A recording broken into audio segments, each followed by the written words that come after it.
الحمد لله نحمده ونستعينه ونستغفره ونؤمن به ونتوكل عليه ونعوذ بالله من شرور أنفسنا ومن سيئات أعمالنا من يهده الله فلا مضل له ومن يضلله فلا هادي له ونشهد أن لا إله إلا الله وحده لا شريك له ونشهد أن سيدنا وسندنا وحبيبنا وحبيب ربنا ومولانا ونبينا محمدا عبده ورسوله وصلى الله تعالى عليه وعلى آله وأصحابه وبارك وسلم تسليما كثيرا كثيرا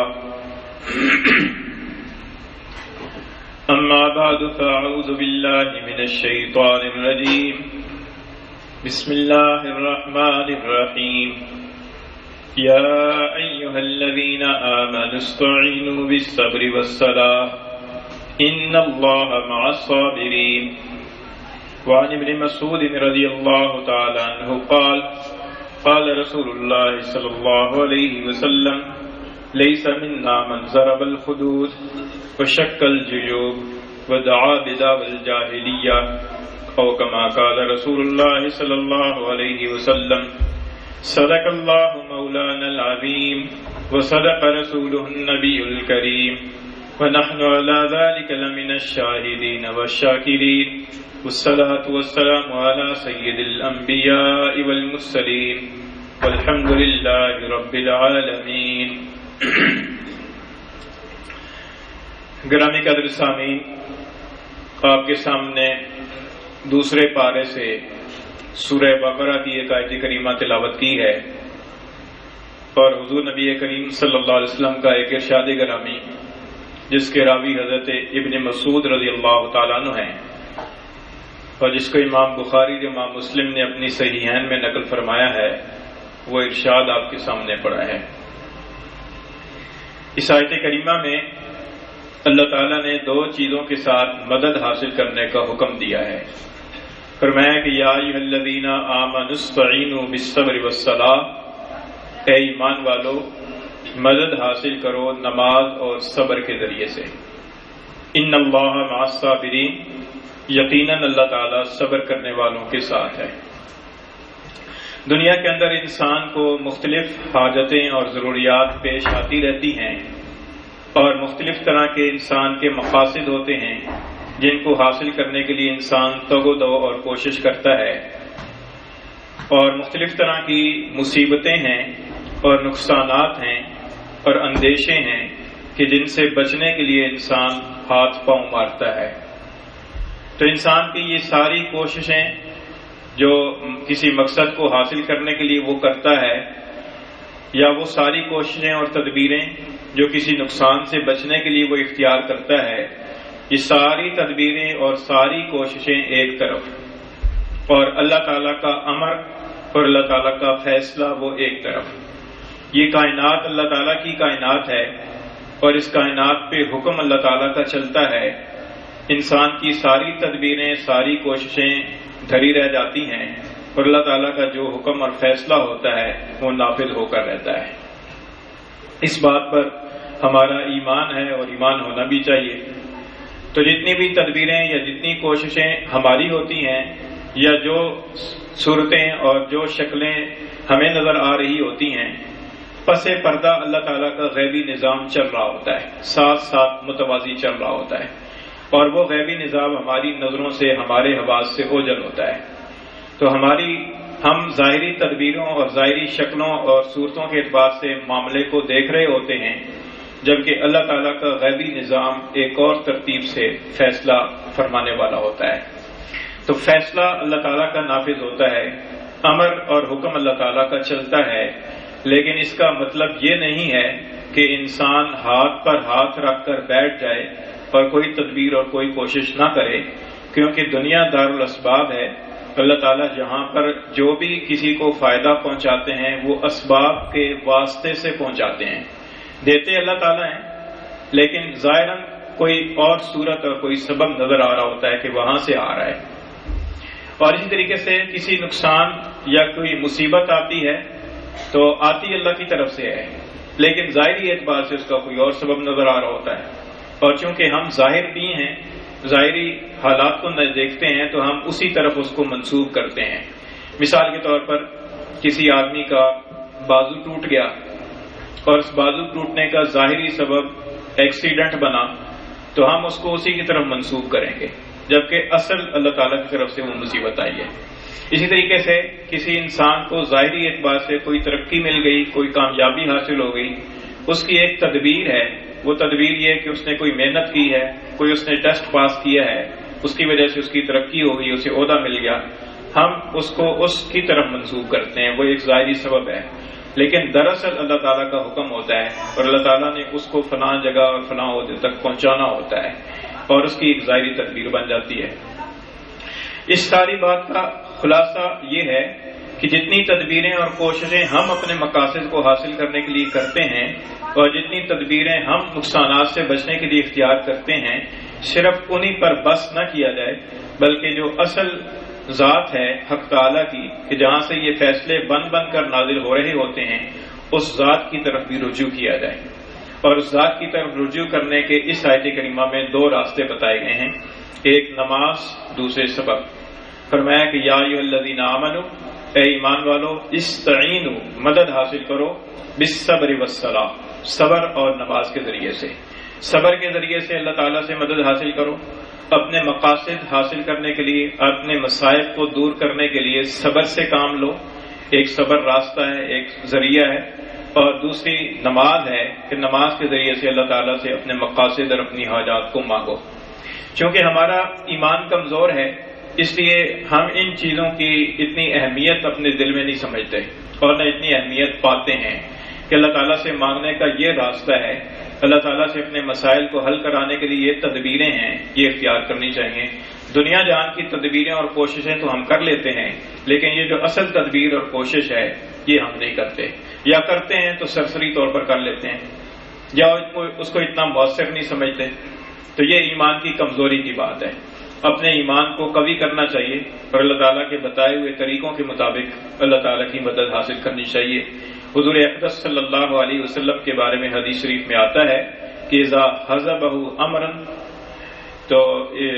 فزع الی الصلاۃ، کہ جب حضور اقدس صلی اللہ علیہ وسلم کو کوئی امر پیش آتا تھا تو آپ نماز کی طرف متوجہ ہو جاتے تھے، آپ نماز پڑھنا شروع فرما دیتے تھے، نماز کے جو عمل ہیں ان کے اندر سلسلہ آپ اختیار فرما لیتے تھے۔ ایک بزرگ کا واقعہ یاد آیا کہ وہ کسی سلسلے کے اندر وہ روپوش تھے،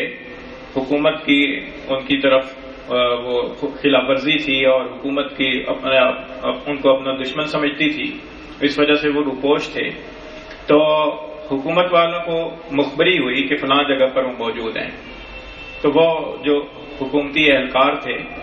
وہ اس گھر کے اندر، اس جگہ کے اندر گئے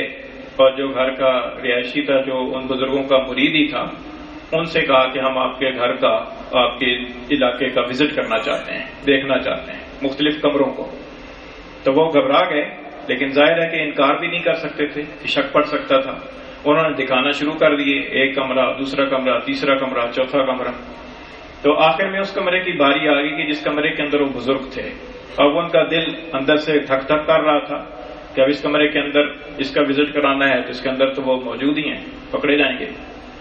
تو خیر اس نے وہ دروازہ کھولا تو اندر دیکھا کہ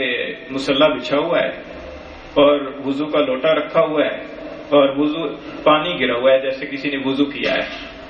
اور کوئی بندہ موجود نہیں ہے، کوئی انسان موجود نہیں ہے۔ تو وہ ظاہر ہے کہ وہ مایوس ہو گئے، حکومتی اہلکار وہ مایوس ہو کر چلے گئے، واپس چلے گئے۔ یہ اس کے بعد دوڑے دوڑے پھر واپس اسی کمرے میں آئے تو دیکھا کہ حضرت موجود ہیں اور نماز کا سلام پھیر رہے ہیں۔ تو اللہ تعالیٰ کی طرف سے ایسی مدد ہوئی، یعنی ان بزرگوں نے اللہ کی طرف رجوع شروع کر دیا، نماز شروع کر دی، لوٹا بھی رکھا ہوا ہے وہ نظر آ رہا ہے، وضو کا پانی بھی گرا ہوا نظر آ رہا ہے، مصلی بھی گرا ہوا بچھا ہوا نظر آ رہا ہے، اور بندہ کوئی موجود نہیں ہے۔ اللہ تعالیٰ کی طرف سے ایسا ان کو حجاب کے اندر لے لیا گیا کہ وہ ان کی نظروں سے اوجھل ہو گئے، اور جب وہ چلے گئے اور خطرہ ٹل گیا تو جب دیکھا تو وہ نماز کا سلام پھیر رہے تھے۔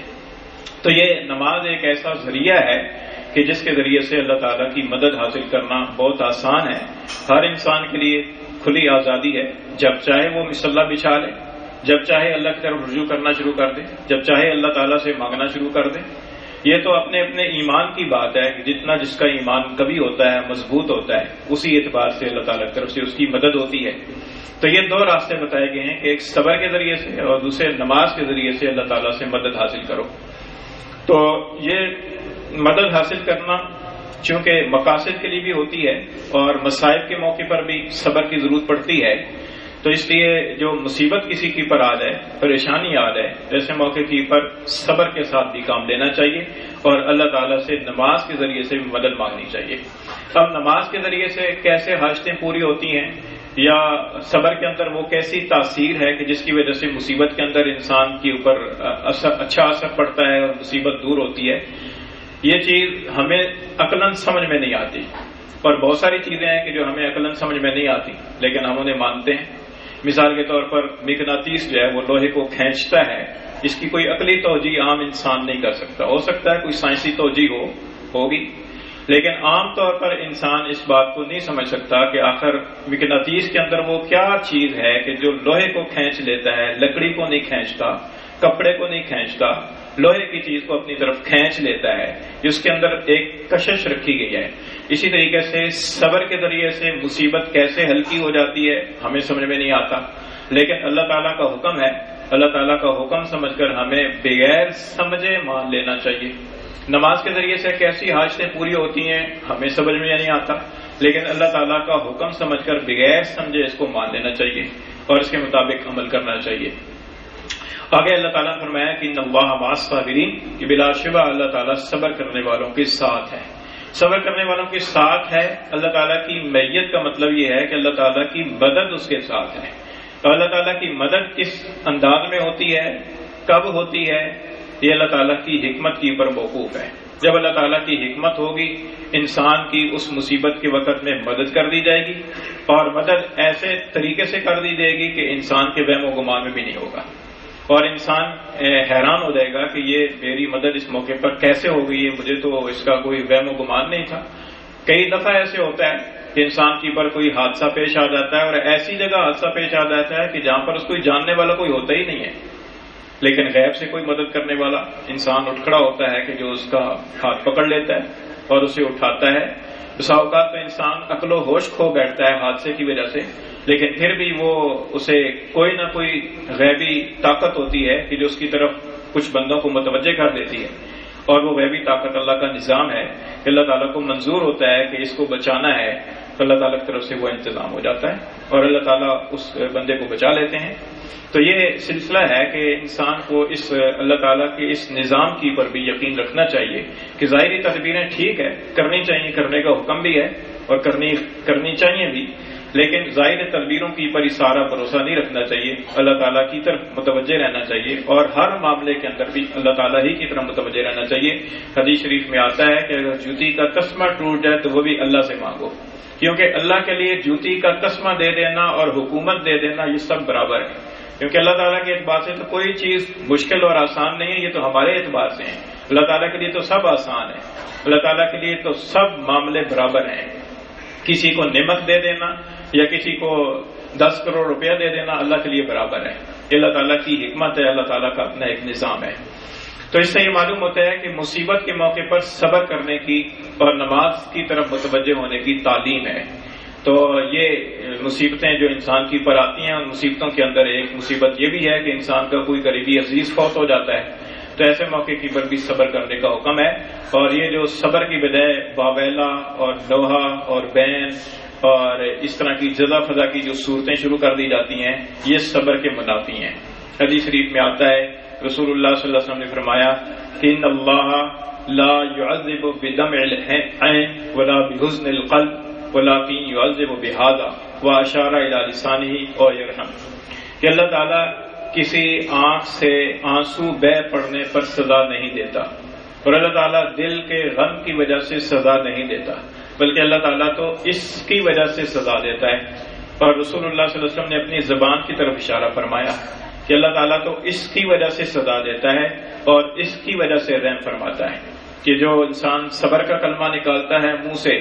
انا للہ و انا الیہ راجعون کا کلمہ کہتا ہے، اور اللہ تعالیٰ کے اس فیصلے کی پر راضی ہونے کا کلمہ کہتا ہے تو اس کی پر اللہ تعالیٰ رحم فرماتا ہے. اور کوئی انسان اپنی زبان سے شکایت کا کلمہ کہتا ہے، نوحہ کرتا ہے، بین کرتا ہے، اللہ تعالیٰ اس کو اس کی پر سزا دیتے ہیں. تو یہ حدیث شریف کے اندر فرمایا گیا، جس سے یہ معلوم ہوتا ہے کہ مصیبت کے موقع پر صبر کرنے کی تعلیم ہے اور زبان سے شکوہ شکایت کا کلمہ نکالنے کی پر اللہ تعالیٰ کی طرف سے سزا کی وعید ہے. اسی طریقے سے دوسری حدیث ہے، حضرت ابن مسعود رضی اللہ تعالیٰ عنہ سے روایت ہے، فرماتے ہیں کہ رسول اللہ صلی اللہ علیہ وسلم نے فرمایا کہ لیس منا من ضرب الخدود وشق الجیوب ودعا بدعوى الجاہلیہ، کہ وہ آدمی ہم میں سے نہیں ہے کہ جو اپنے رخساروں کو پیٹے اور اپنے گریبان کو پھاڑے اور جاہلیت کی پکارے. تو اس کے 3 کام کرنے والا مصیبت کے موقع کی پر اللہ کے رسول نے فرمایا کہ اس کا ہمارے ساتھ کوئی تعلق نہیں ہے. الفاظ یہی ہیں، لیس منا. اور دوسری طرف حضرت حسین رضی اللہ عنہ کی منقبت بیان کرنے کے لیے بھی حضور نے اسی طرح کے الفاظ اختیار فرمایا کہ حسین منی و انا من حسین، کہ حسین مجھ سے ہیں اور میں حسین سے ہوں. یعنی حسین کا میرے ساتھ تعلق اور میرا حسین کے ساتھ تعلق. اور آگے فرمایا کہ احب اللہ من احب حسینا، کہ اللہ تعالیٰ اس آدمی سے محبت کرے کہ جو حسین سے محبت رکھتا ہے. یعنی جس کو حضرت حسین رضی اللہ تعالیٰ عنہ کے ساتھ محبت ہے، اللہ کے رسول کی دعا ہے کہ اللہ کرے اللہ اس کے ساتھ محبت کرے، اللہ اسے اپنا محبوب بنائے. اور فرمایا کہ حسین مجھ سے ہے، یعنی میرا حسین کے ساتھ تعلق ہے اور حسین کا میرے ساتھ تعلق ہے. اور یہاں پر بھی الفاظ یہی ہیں، حسین منی، من کے لفظ ہیں، حسین منی و انا من حسین. اور دوسری حدیث میں بھی الفاظ ہی ہیں کہ لیس منا من ضرب الخدود وشق الجیوب. فرمایا کہ اس آدمی کا ہمارے ساتھ کوئی تعلق نہیں ہے کہ جو اپنے رخساروں کو پیٹے یا اپنے گریبان کو پھاڑے یا جاہلیت کی پکارے، یعنی واویلا کرے اور ہائے وائے پکارے. تو فرمایا کہ اس کا ہمارے ساتھ کوئی تعلق نہیں ہے. اس سے یہ معلوم ہوتا ہے کہ جس کے بارے میں رسول اللہ صلی اللہ علیہ وسلم نے فرما دیا کہ اس کا ہمارے ساتھ کوئی تعلق نہیں ہے، تو دوسری حدیث کے پیش نظر حضرت حسین کے ساتھ بھی اس کا تعلق نہ ہوا. اور حضرت حسین کے ساتھ تعلق اس کا ہوگا کہ جس کا رسول اللہ صلی اللہ علیہ وسلم کے ساتھ تعلق ہے، کہ جس کی رسول اللہ صلی اللہ علیہ وسلم کی محبت جس کے دل میں ہے، اس کے دل میں حضرت حسین کی محبت ہوگی. تو یہ چیز سمجھنے کی ہے. تو یہ جو فرمایا کہ ضرب الخدود، کہ اپنے رخساروں کو پیٹے، تو اپنے رخسار پیٹنا یا اپنا سینہ پیٹنا یا اپنے رانوں پر ہاتھ مارنا یا اپنے جسم کے کسی اور چیز کو پیٹنا یا اپنے بال نوچنا، تو یہ صبر کے منافی ہے، یہ صبر نہیں ہے، یہ صبر کے خلاف کام ہے. اسی طریقے سے شکل ججو، کہ جو غریبان کو پھاڑے، اپنے کپڑے پھاڑنا غم اور مصیبت اور صدمے کے موقع پر، یہ صبر کے منافی ہے. عام رشتہ داروں کے اندر بھی اگر کسی کو کوئی بہت قریبی رشتہ دار فوت ہو جائے کہ جس کے فوتگی پر اسے بہت زیادہ صدمہ ہو، تو بعض لوگ اس موقع کی پر بھی بے صبری کرتے ہیں اور اس طرح کی حرکتیں شروع کر دیتے ہیں کہ اپنے آپ کو پیٹنا یا واویلا کرنا یا اپنے کپڑے پھاڑنا. اللہ کے رسول نے فرمایا کہ اس کا ہمارے ساتھ کوئی تعلق نہیں ہے کہ جو ایسا کام کرے. اور جاہلیت کی پکارے، زمانہ جاہلیت کے اندر نوحہ کیا جاتا ہے، بین کیا جاتا تھا. تو فرمایا کہ جو اس طرح کی پکارے اس کا ہمارے ساتھ کوئی تعلق نہیں ہے. تو لہذا کسی کے بھائی انتقال ہو، کسی کی بھی فوتگی ہو، اپنے رشتہ داروں میں سے کسی کا انتقال ہو جائے، یہاں تک کہ اپنے چھوٹے بچے کا انتقال ہو جائے کہ جس بچے کے ساتھ انسان کی بڑی محبت ہوتی ہے، تو ایسے موقع کی پر بھی انسان کو اس طرح کی بے صبری والے کاموں سے بچنا چاہیے. حدیث میں آتا ہے کہ جب کسی بندے کا چھوٹا بچہ فوت ہو جاتا ہے، 1 سال کا 2 سال کا، جو بہت ہی پیارا لگتا ہے، وہ فوت ہو جاتا ہے، تو ظاہر ہے کہ موت تو اللہ تعالیٰ کے حکم سے ہی آتی ہے، سارے کام اللہ کے حکم سے ہوتے ہیں. تو اللہ تعالیٰ کو تو سب پتہ ہے اور اللہ تعالیٰ کی فیصلہ ہے کہ اس بچے کو اس عمر میں اٹھانا ہے. لیکن اس سب کے باوجود اللہ تعالیٰ فرشتوں سے پوچھتے ہیں کہ قبضتم، کہ کیا تم نے میرے بندے کے دل کے ٹکڑے کو لے لیا ہے، میرے بندے کے بچے کو تم نے اس کی روح قبض کر لی ہے، اس کی جان لے لی ہے. حالانکہ سب اللہ کے حکم سے ہے، اللہ کو پتہ ہے. لیکن اللہ تعالیٰ فرشتوں سے پوچھتے ہیں، فرشتے عرض کرتے ہیں کہ جی ہاں ہم نے اس کی روح قبض کر لی ہے۔ تو اللہ تعالیٰ پوچھتے ہیں کہ پھر میرے بندے نے کیا کیا؟ تو جس بندے نے صبر کیا ہوتا ہے تو فرشتے کہتے ہیں کہ آپ کے بندے نے صبر کیا ہے اور زبان سے انا للہ و انا الیہ راجعون کہا ہے اور آپ کے فیصلے کی پر آپ کی حمد و ثنا بیان کی ہے۔ تو اللہ تعالیٰ فرماتے ہیں کہ میرے بندے کے لیے جنت میں ایک گھر بنا دو اور اس کا نام بیت الحمد رکھو، کہ اس نے اس مصیبت کے موقع کی پر صبر کیا، انا للہ و انا الیہ راجعون پڑھا اور میری حمد و ثنا کی، میرے فیصلے کو قبول کیا، تو لہذا اس کے انعام کے طور پر اس کے لیے جنت میں ایک گھر بناؤ اور اس کا نام رکھو بیت الحمد۔ تو یہ اس کی فضیلت بیان کی گئی ہے۔ تو ظاہر ہے کہ جو بھی کوئی انسان کا قریبی فوت ہو جائے گا، والد، والدہ، بھائی، بہن، بیٹا، بیٹی، کوئی اور قریبی رشتہ دار، بعض رشتہ داروں کے ساتھ انسان کی بڑی محبت ہوتی ہے، بڑی تعلق ہوتا ہے اور ان کو اپنے سے جدا کرنا ان کے لیے بڑی ناگواری کا باعث ہوتا ہے، بڑی مصیبت ہوتی ہے، پریشانی ہوتی ہے۔ تو ایسے کا فوت ہو جانا ظاہر ہے کہ ایک دنیا کے اعتبار سے ہمیشہ پوری زندگی کے لیے جدائی ہے۔ اس جدائی کو سہنا اور اس کو برداشت کرنا بڑا مشکل کام ہوتا ہے، لیکن ظاہر ہے کہ مشکل کام انسان کرتا ہے تو تبھی تو ترقی کرتا ہے، تبھی اس کا مقام بنتا ہے۔ مشکلات کی وجہ سے تو اس کا صبر کا مقام اور اس کا درجہ اونچا ہوتا ہے۔ حدیث میں آتا ہے کہ بعض اوقات انسان کے لیے اللہ تعالیٰ جنت میں کوئی درجہ مقرر فرما دیتے ہیں کہ اس بندے کو فلاں درجے میں پہنچانا ہے، لیکن وہ بندہ اپنے عمل کے اعتبار سے کمزور ہوتا ہے، اپنے عمل سے وہاں تک نہیں پہنچ پاتا، تو اللہ تعالیٰ کی طرف سے اس کی پر مصیبت ڈال دی جاتی ہے اور اس مصیبت کی پر اسے صبر کی توفیق دے دی جاتی ہے۔ جب وہ صبر کرتا ہے تو صبر کی برکت سے اس درجے پر پہنچ جاتا ہے جس درجے پر وہ اپنے نماز روزے کے عمل سے نہیں پہنچ سکتا تھا۔ اللہ تعالیٰ کو منظور تھا کہ اس کو بنا جگہ پہنچانا ہے، لیکن اس کی نمازیں اتنی کمزور ہیں، اس کے روزے، اس کے صدقے خیرات، اس کی تلاوت بہت کمزور ہے،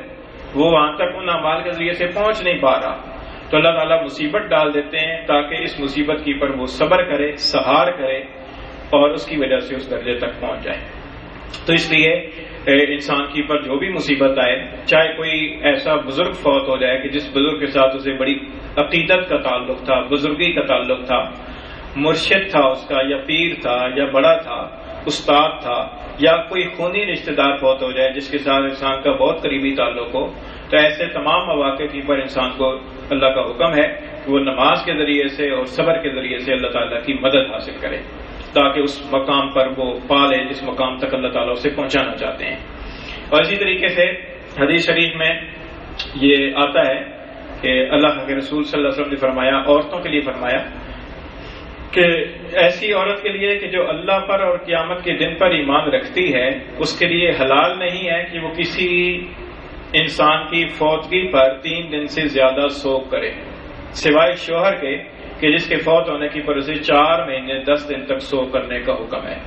عام جو رشتہ دار ہے وہ فوت ہو جائے، باپ ہے، بھائی ہے، بیٹا ہے، فوت ہو جائے، تو کسی عورت کے لیے جو ایماندار ہے اس کے لیے حلال نہیں ہے کہ وہ 3 دن سے زیادہ سوگ کرے۔ اس 3 دن سے زیادہ سوگ کرنے سے اللہ کے رسول نے منع فرمایا۔ اور سوگ کرنا کیا ہے؟ سوگ کرنا یہ نہیں ہے کہ رونا پیٹنا ڈالے رکھیں اور اپنے بال نوچتی رہیں یا تمانچے چہروں پر مارتی رہیں یا سینہ کو بھی کرتے رہیں، نہیں، بلکہ سوگ کرنے کا مطلب یہ ہے کہ وہ بھڑکدار لباس نہ پہنے، زینت اختیار نہ کرے، سرما نہ ڈالے، تیل کنگھی نہ کرے، خوشبو وغیرہ کا استعمال نہ کرے، یہ سوگ ہے۔ عام کوئی رشتہ دار فوت ہو جاتا ہے تو 3 دن تک اسے سوگ کرنے کی اجازت ہے۔ حضرت ام حبیبہ رضی اللہ تعالیٰ عنہ جو ام المومنین ہیں، ان کے والد کا انتقال ہو گیا، حضرت ابو سفیان رضی اللہ تعالیٰ عنہ کا۔ جب ان کے والد کا انتقال ہو گیا تو 3 دن گزر جانے کے بعد انہوں نے خوشبو منگوائی، خوشبو منگا کر اپنے رخساروں پر اور اپنے بازوؤں پر خوشبو ملی اور اپنی خادمہ سے فرمایا کہ مجھے اس وقت خوشبو لگانے کا کوئی خاص تقاضا نہیں تھا، کوئی خاص جی نہیں چاہ رہا تھا کہ خوشبو لگاؤں، میں نے صرف اس لیے خوشبو لگائی ہے کہ 3 دن کے بعد میں سوگ کرنے والیوں میں شمار نہ ہوں، کیونکہ والد فوت ہوئے اور کسی بھی رشتہ دار کے فوت ہو جانے کے بعد 3 دن تک سوگ کرنے کی اجازت ہے، 3 دن کے بعد اجازت نہیں ہے۔ ہاں شوہر فوت ہو جائے تو پھر 4 مہینے 10 دن تک سوگ کرنے کی اجازت ہے۔ اس سوگ کے اندر کے ابھی یہی داخل ہے کہ ایک تو عورت گھر کے اندر رہے دوسرے بھڑکدار لباس نہ پہنے، زیب و زینت اختیار نہ کرے، تیل کنگھی نہ کرے، سرما نہ ڈالے اور مہندی نہ لگائے، اور کسی کو نکاح کا پیغام نہ دے۔ وہ 4 مہینے 10 دن کا جو عدت کا پیریڈ ہے وہ اس حالت کے اندر گزارے، اسی کو سوگ کرنا کہتے ہیں۔ تو اس لیے سوگ کرنا عام حالات کے اندر اس طرح سے روا نہیں ہے کہ سالوں سال بیت جائیں اور انسان بس کسی کے مرنے کا ہر برسی کے موقع کے پر سوگ ہی مناتا رہے۔ اسلام کی یہ تعلیم نہیں ہے۔ اور نوحہ کرنا اور بین کرنے کے بارے میں تو بہت سخت وعیدیں حدیث شریف کے اندر فرمائی گئی ہیں۔ اللہ کے رسول نے لعنت فرمائی ہے نوحہ کرنے والی عورت پر، اور ایسی عورت پر کہ جو اس نوحہ کرنے والی کے نوحے کو توجہ کے ساتھ سنتی ہو۔ تو اس لیے یہ چیزیں صبر کے خلاف ہیں، ان چیزوں سے بچنا چاہیے اور مصیبت کے موقع پر اللہ کی طرف رجوع کرنا چاہیے اور صبر سے کام لینا چاہیے۔ اللہ تعالیٰ میں عمل کی توفیق عطا فرمائے۔